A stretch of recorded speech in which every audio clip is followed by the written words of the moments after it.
पंचनामा न्यूज, सर्वसामान्य जनतेचा बुलंद आवाज. जलमय होऊन दे सारी घरा वसुंधरा येथे नावून दे पृथ्वी तरुणैवती परिस्वा आपुला जलाशय तो सत विचरी वर नभातने तू त्यासती तुम्ही करसिंचन स्वाहा भूमी. नवापूर तालुक्यात वेळेवर व अनुकूल पाऊस व्हावा यासाठी हवनयुक्त सेवा, आरती व सामूहिक मंत्र जपाचे आयोजन.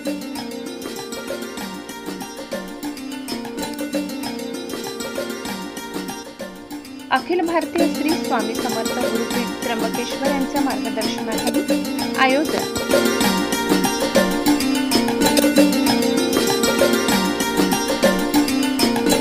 पर्जन्यवृष्टी, कृषी समृद्धी व पर्यावरण संतुलनासाठी भाविकांचा उत्स्फूर्त सहभाग.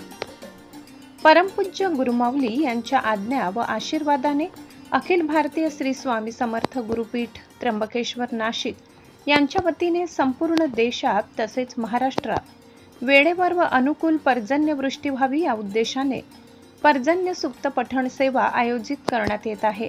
त्याचाच एक भाग म्हणून नवापूर तालुक्यातील पवित्र व त्वरित फलदायी श्री कोटेश्वर महादेव मंदिर कोठडा येथे दिनांक 15 जून 2026 रोजी सायंकाळी 7:30 या विशेष सेवेचे आयोजन करण्यात आले.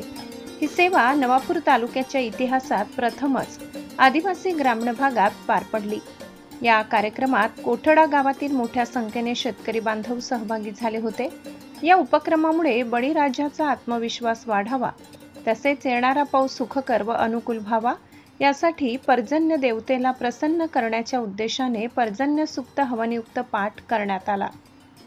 या धार्मिक सेवेदरम्यान श्री कालभैरवाष्टकम स्तोत्राचे एक वेळा पठण तसेच श्री स्वामी समर्थ महाराजांच्या मंत्राची एक माळ घेण्यात आली. या पर्जन्य सुक्त पठणामुळे उत्तम पर्जन्यवृष्टी, कृषी समृद्धी, पर्यावरण संतुलन, पशुधनाचे रक्षण आणि मानसिक शांतता असे विविध लाभ प्राप्त होतात, अशी श्रद्धा व्यक्त करण्यात आली. कार्यक्रमाच्या शेवटी भगवान महादेव श्री स्वामी समर्थ महाराजांची आरती करण्यात आली. आरतीचा मान श्री शिवाजी हायस्कूल व कनिष्ठ महाविद्यालय नवापूरचे निवृत्त उपप्राचार्य AN सोनवणे, सुनीता सोनवणे, डॉक्टर कुणाल सोनवणे व त्यांच्या धर्मपत्नी तसेच MIDC कंपनीचे प्रमुख मंजी सवानी आणि राजू वघाणी या मान्यवरांना देण्यात आला. तसेच त्यांच्या हस्ते पर्जन्य सुक्त हवनयुक्त सेवाही पार पडली. संपूर्ण कार्यक्रम यशस्वी करण्यासाठी कोठडा गावातील ग्रामस्थ तसेच श्री स्वामी समर्थ नागरी व ग्राम अभियान टीमच्या सदस्यांनी विशेष परिश्रम घेतले.